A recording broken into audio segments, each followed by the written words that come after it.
بھی عمل، نماز قائم کرنی، زکوٰۃ دینی، روزے رکھنے، حج کرنا، اچھے کام کرنا، برے کاموں سے اپنے آپ کو روکنا، یہ ساری چیزیں جو ہے نا یہ عمل بالارکان۔ پھر آگے بعض علماء جو ہے نا اس میں اضافہ کرتے ہیں کہ وہ کہتے ہیں کہ یزید بطاعت الرحمن، کہ جتنی آپ اللہ کی اطاعت زیادہ کریں گے تو اتنا آپ کا ایمان جو ہے وہ زیادہ انکریز ہوگا اور وہ بڑھتا جائے گا اور وہ پختہ ہوتا جائے گا، اور جتنا وینقص بطاعت الشیطان، کہ جتنا آپ جو ہے نا اللہ پاک کی معصیت کریں گے، شیطان کے رستے پر چلیں گے، اللہ پاک کی نافرمانی کریں گے، تو آپ کا یہ ایمان جو ہے وہ گھٹتا جائے گا۔ انشاءاللہ ایمانیات کے اوپر بھی کہ ایمان کیا ہے، اس کی حقیقت کیا ہے، تفصیل سے انشاءاللہ اس کے اوپر بھی آئندہ کسی نشست میں گفتگو کریں گے کہ اس کے کیا درجات ہیں اور علماء کے اس میں کیا اختلافات ہیں وغیرہ وغیرہ۔ البتہ یعنی یہاں صرف اتنا ہم بتانا ضروری سمجھتے ہیں کہ نفسی ایمان کے لیے یہ اجمالی تصدیق بھی کافی ہے، البتہ کچھ خاص اہم اور بنیادی چیزیں ایسی بھی ہیں کہ ایمانی دائرے میں آنے کے لیے ان کی تصدیق تعین کے ساتھ ضروری ہے۔ چنانچہ اس حدیث شریف میں ایمان سے متعلق سوال کے جواب میں جن امور کا نبی علیہ الصلوۃ والسلام نے ذکر کیا، یعنی اللہ کے اوپر ایمان، فرشتوں کے اوپر ایمان، اللہ کی کتابوں کے اوپر ایمان، اللہ کے رسول صلی اللہ علیہ وسلم رسولوں کے اوپر ایمان، روز قیامت کے اوپر ایمان، ہر خیر اور شر جو ہے نا تقدیر، اس کی تقدیر، یہ ایمانیات میں سے یہ وہی اہم اور بنیادی امور ہیں۔ جس طرح ہم نے آپ کو پچھلے ابھی کچھ دیر پہلے ہم نے اسلام کے بارے میں بتایا کہ اس کے ارکان ہیں، تو اس طرح یہ بھی ارکان ہیں ایمان کے، کہ ان چیزوں کے اوپر ایمان، یہ وہ اہم امور اور بنیادی امور ہیں کہ یہ بنیادیں ہیں کہ جن پر تعین کے ساتھ جو ہے نا وہ ایمان لانا ضروری ہے، اور قرآن پاک میں بھی یہ ایمانی امور اسی تفصیل کے ساتھ اور اسی تعین کے ساتھ جو ہے مختلف آیتوں میں مذکور ہیں۔ جس طرح کہ سورہ بقرہ میں اللہ پاک کا ارشاد ہے آمن الرسول بما انزل الیہ من ربہ والمؤمنون کل آمن باللہ وملائکتہ وکتبہ ورسلہ اور اسی طرح سورہ نساء میں بھی اللہ پاک کا ارشاد ہے کہ ومن یکفر باللہ وملائکتہ وکتبہ ورسلہ والیوم الآخر فقد ضل ضلالا بعیدا۔ تو یہ 6 امور یہاں ذکر کیے گئے ہیں۔ آمن الرسول بما انزل الیہ من ربہ، ایمان لے کر آئے رسول جو کچھ ان کی طرف اللہ پاک کی طرف سے اتارا گیا، والمؤمنون اور مؤمن لوگ بھی اس چیز کے اوپر ایمان لے کر آئے، اور کل آمن باللہ، سب یہ ایمان لے کر آئے کہ اللہ کے اوپر ایمان لے کر آئے، فرشتوں کے اوپر، اس کی کتابوں کے اوپر، اس کے رسولوں کے اوپر۔ اور جو دوسری آیت جو سورہ نساء کی ہے اس کا ترجمہ یوں ہے کہ ومن یکفر باللہ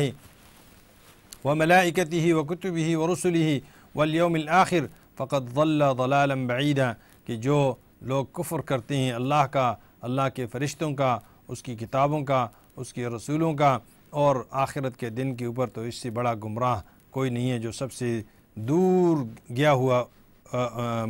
گمراہ ہے۔ تو یہ 6 امور یہاں جو ہے نا ذکر کیے گئے ہیں۔ تقدیر خیر اور شر کا ذکر قرآن پاک میں اگرچہ ان ایمانیات کے ساتھ ان آیات میں نہیں آیا ہے، لیکن دوسرے مواقع پر قرآن پاک نے اس کو بھی صراحتاً بیان کیا ہے، جس طرح کہ اللہ پاک کا ارشاد ہے قل کل من عند اللہ، یہ بھی سورہ نساء کی ایک آیت ہے۔ پھر دوسری جگہ ارشاد فرمایا فمن یرد اللہ ان یہدیہ یشرح صدرہ للاسلام ومن یرد ان یضلہ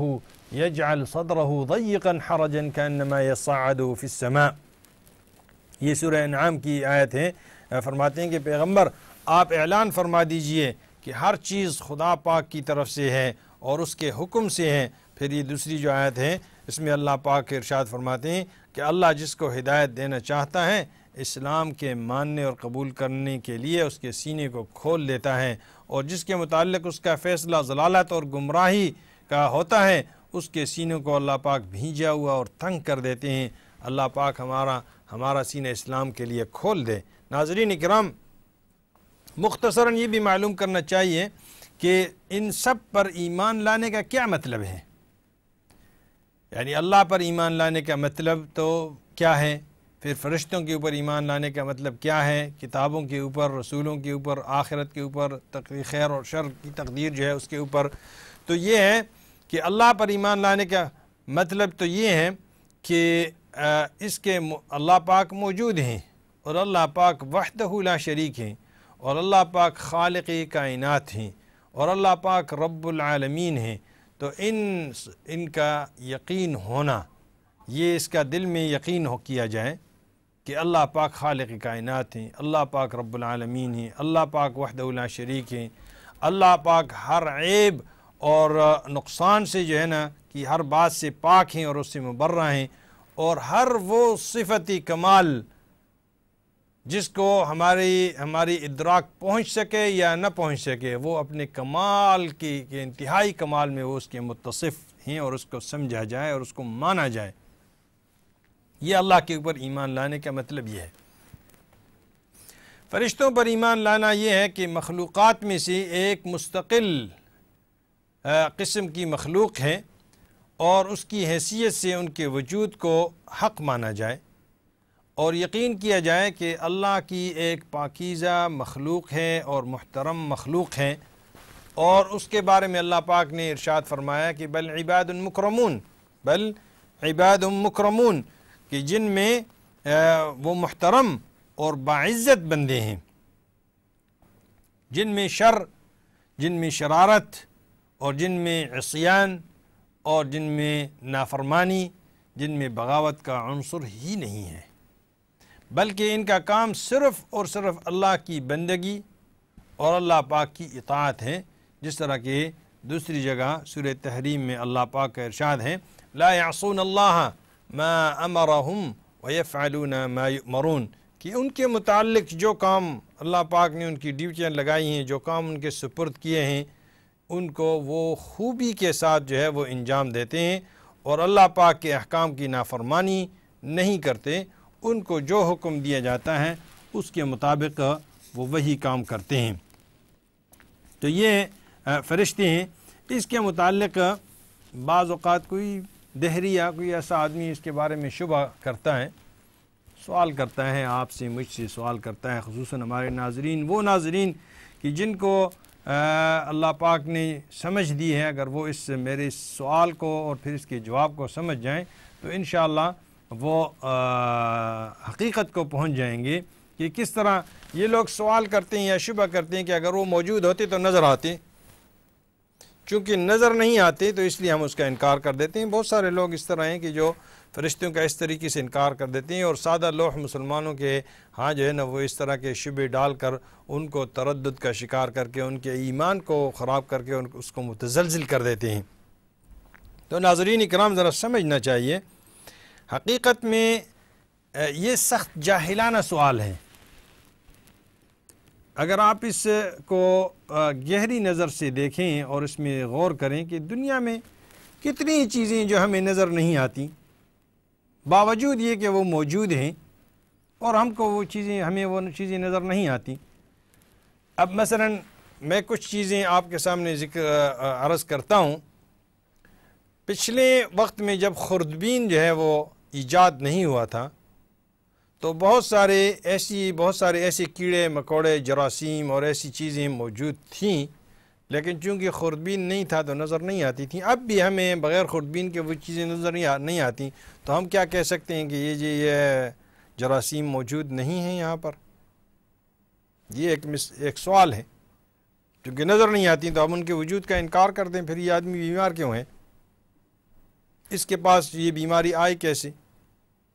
فلو ہو جاتا ہے کسی کو، ابھی آج کل سوائن فلو کا جو ہے نا عام چل رہا ہے، اور کہتے ہیں کہ وہ بہت جلد دوسرے تک پہنچ جاتا ہے۔ تو کون سی وہ چیزیں جو اس تک پہنچا دی تھیں مجھے اور آپ کو تو نظر نہیں آتی،